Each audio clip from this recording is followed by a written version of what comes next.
नमस्कार, भारत होम्योपैथी के YouTube channel पर आपका स्वागत है। आज की वीडियो में मैं आपको बताऊंगा अर्थराइटिस से जुड़ी सभी जानकारी। मतलब अर्थराइटिस क्या है, इसके कितने प्रकार हैं, ये हमें कैसे हो सकता है और इसके क्या कारण हैं। तो सबसे पहले जान लेते हैं अर्थराइटिस क्या है। अर्थराइटिस जोड़ों से जुड़ी एक बीमारी है। इसे आम लोग गठिया नाम से भी जानते हैं। इस बीमारी में व्यक्ति के जोड़ों में दर्द के साथ सूजन भी बन जाती है। अर्थराइटिस के पेशेंट्स अपने जोड़ों को सही से हिला भी नहीं पाते क्योंकि उनके जॉइंट्स में दर्द के साथ अकड़न भी बन जाती है। ये बीमारी अक्सर 40 से 60 साल की उम्र में लोगों में देखने को मिलती है। लेकिन आजकल के बदलते लाइफस्टाइल की वजह से ये बीमारी एक उम्र के वर्ग तक सीमित नहीं रही है, बल्कि अब कम उम्र के लोग भी इस बीमारी से ग्रसित हो जाते हैं। ये बीमारी उन्हें भी हो जाती है। गठिया एक या एक से ज्यादा जोड़ों को प्रभावित कर सकता है।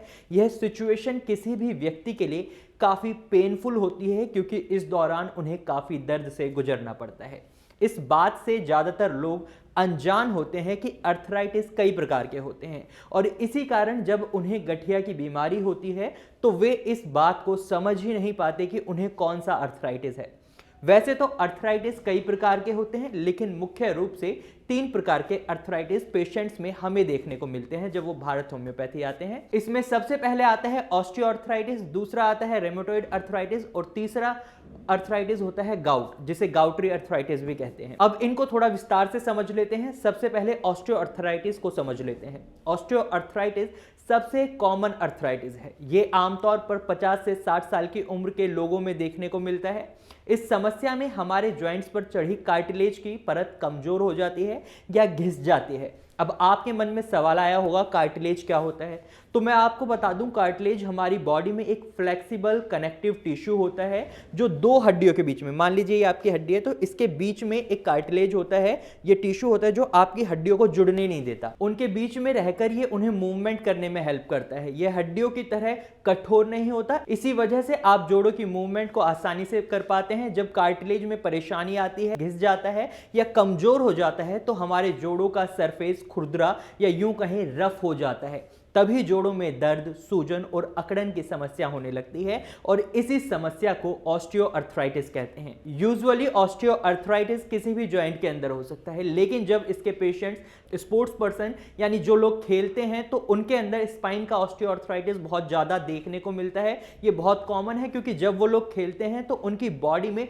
बहुत मूवमेंट होती है। एकदम से उनकी स्पाइन के अंदर सडन फोर्सेस लगती हैं, जिस वजह से स्पाइन के अंदर चेंजेस आते हैं और इसी वजह से उनको ऑस्टियोआर्थराइटिस जैसी सीवियर बीमारी हो सकती है। अगर बात करें इसके इलाज की तो इसका कोई इलाज नहीं है। अगर इसकी वजह से आपकी बॉडी में कोई भी चेंजेस आ जाते हैं तो वो इरिवर्सिबल होते हैं, मतलब उन्हें बदला नहीं जा सकता। लेकिन हम इसे मैनेज कर सकते हैं, मेंटेन कर सकते हैं अपने लाइफस्टाइल के अंदर कुछ पॉजिटिव चेंजेस के थ्रू, जिससे कि हमें दर्द ना हो और ना ही हमारी बॉडी में जो मोबिलिटी में प्रॉब्लम आ रही है वो इंक्रीज हो, हमारी बॉडी की मोबिलिटी इंक्रीज हो, हमारी जो डे टू डे एक्टिविटीज हैं वो हम इजीली कर पाएं। अगर आप ऑस्टियोआर्थराइटिस की समस्या से परेशान हैं तो चिंता ना करें और ना ही देर करें, तुरंत ही इसका इलाज शुरू करवाएं। इसके लिए आप नीचे दिए गए नंबर पर कॉल कर सकते हैं और सीधा हमारे डॉक्टर से बात कर सकते हैं। वो आपको आपकी स्थिति के अनुसार सही सलाह देंगे, तो इसलिए देर ना करें, सीधा कॉल करें भारत होम्योपैथी में।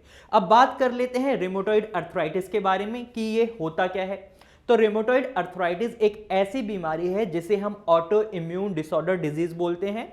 ऑटो इम्यून डिसऑर्डर डिजीज से मेरा मतलब है जब आपका शरीर खुद आपके शरीर को नुकसान पहुंचाना शुरू कर देता है। इस सिचुएशन में आपका इम्यून सिस्टम मतलब जरूरत से ज्यादा एक्टिवेटेड हो जाता है, वो आपको नुकसान पहुंचाने लगता है। रेमेटॉइड अर्थराइटिस में जो नुकसान होता है वो मेनली जॉइंट्स पर होता है, मतलब जोड़ों पर होता है और इसकी शुरुआत छोटे छोटे जोड़ों से होती है। जैसे आपके हाथों के जॉइंट्स हैं, फिंगर्स के जॉइंट्स हैं, इनमें इसकी स्टार्टिंग स्टेज देखी जाती है। वैसे रेमेटॉइड अर्थराइड की प्रॉब्लम अक्सर फीमेल्स में देखी जाती है। अगर हम मेल और फीमेल रेशियो देखें तो 3:1 का अनुपात होता है, मतलब अगर हम 10 फीमेल और 10 मेल में रेमेटॉइड अर्थराइटिस की जांच करते हैं तो 3 फीमेल इसकी शिकार मिलेंगी, वहीं 1 मेल इसकी चपेट में आया होगा। ये महिलाओं में ज्यादा दिखने वाली बीमारी है।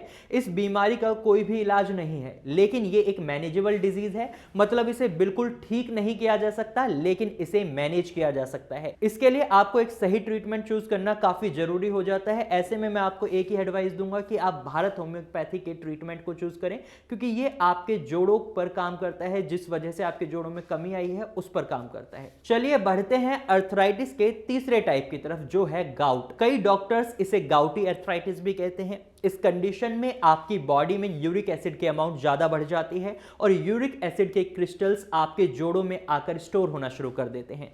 यह समस्या तब होती है जब शरीर में नॉर्मल से ज्यादा यूरिक एसिड बनने लगता है, या आपकी किडनी में आई खराबी की वजह से यूरिक एसिड बॉडी से बाहर नहीं निकल पा रहा और वो आपके जॉइंट्स में जमा होना शुरू कर देता है। आमतौर पर यह पैर के अंगूठों के जोड़ों में शुरू होता है और इसमें बहुत ज्यादा दर्द होता है। कुछ समय बाद यूरिक एसिड के क्रिस्टल शरीर के दूसरे जोड़ों तक भी फैल जाते हैं और यह दर्द बढ़ता हुआ कोहनी, घुटनों, हाथों की उंगलियों के जोड़ों और टिश्यू तक पहुंच जाता है।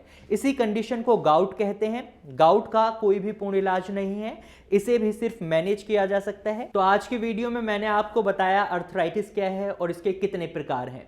साथ ही अगर आप इन तीनों बीमारियों में से किसी भी बीमारी की चपेट में आ गए हैं तो देर बिल्कुल भी ना करें, क्योंकि अगर इन तीनों अर्थराइटिस का इलाज अगर आपने समय रहते शुरू नहीं किया तो आगे चलकर ये आपको बहुत ज्यादा परेशान कर सकते हैं। अर्थराइटिस के सही इलाज के लिए आप नीचे दिए गए नंबर पर सीधा कॉल कर सकते हैं, हमारे डॉक्टर से फ्री ऑफ कॉस्ट कंसल्टेशन ले सकते हैं। तो आज के लिए सिर्फ इतना ही। अगर आपको हमारी वीडियो अच्छी लगी है तो आप इसे लाइक करें। साथ ही ये जानकारी अगर आपको यूजफुल लगी है तो इसे आप अपने दोस्तों और रिश्तेदारों के साथ जरूर शेयर करें। और अगर आप ऐसे ही और इंफॉर्मेशनल वीडियोस देखना चाहते हैं तो अभी आप हमारे चैनल को सब्सक्राइब करें। Thank you for watching.